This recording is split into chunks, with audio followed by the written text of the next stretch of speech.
Donc vous avez les porcelles, les pâquerettes, l'orge de rat qui sont des indicateurs de surpâturage.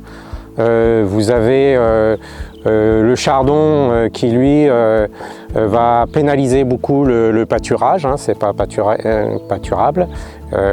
Et puis vous avez aussi le rumex qui lui empêche un peu la pâture, mais surtout va faire un nombre de graines importantes et va nous poser des soucis et devenir envahissant.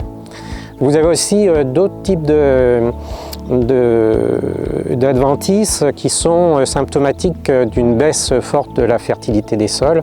Donc on va aller sur les sols calcaires, sur le lotier, sinon on peut avoir de l'aminette.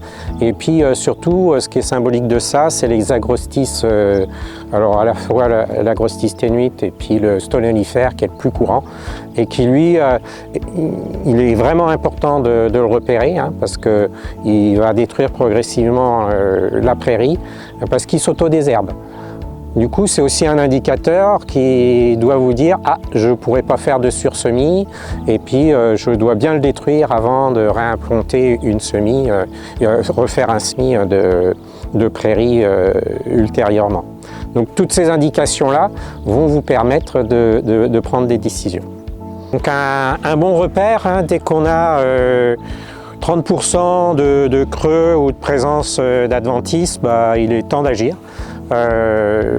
Alors si on a une bonne vigueur dans les bonnes fourragères, de temps en temps une simple fertilisation peut redresser la barre, hein.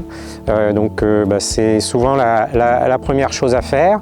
Ça peut être aidé par du désherbage sélectif localisé quand il n'y a pas trop d'adventices, c'est intéressant, et on peut se contenter de ça. Quand c'est un peu plus important, éventuellement le sursemis peut faire l'affaire. Par contre, il est nécessaire d'avoir corrigé tous les défauts au départ et détruire l'essentiel des adventices pour que ça fonctionne. C'est une technique qui n'est pas très facile à maîtriser, donc il y a souvent 50% d'échecs, hein, donc il faut bien prendre soin de se mettre toutes les chances dans son côté. Et le sursemis va plutôt consister en une prolongation de la vie de la prairie, hein, avec un RGH, du trèfle violet, voire du trèfle blanc, pour regarnir un peu la prairie pour quelques années, 2-3 ans.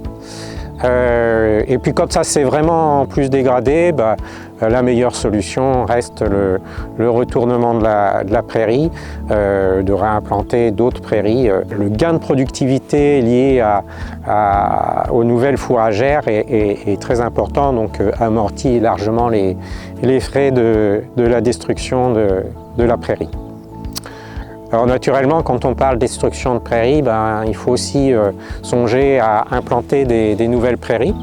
Donc depuis quelques années, c'est compliqué avec le changement climatique. C'est pour ça qu'on a mis en place le semis sous couvert et qu'on défend ce semis sous couvert de céréales ou de métailles au mois d'octobre. Ça permet non seulement d'avoir une bien meilleure implantation, une meilleure levée, mais aussi des parcelles qui sont très propres derrière. Et puis le couvert récolté permet d'avoir un peu de fourrage dès l'année d'implantation. Donc on l'encourage à travers une action commerciale qui s'appelle PIMSEM. Si vous voulez en savoir plus, contactez votre technicien.